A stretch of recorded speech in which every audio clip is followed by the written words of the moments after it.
The JavaScript for in loop loops through the properties of an object.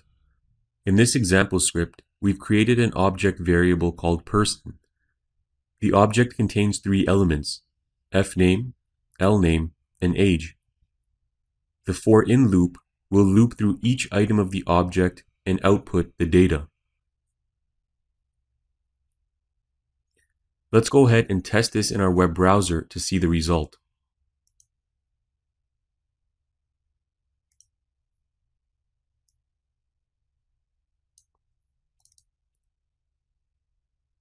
We can see that each item in the object has been outputted: John Smith and 30.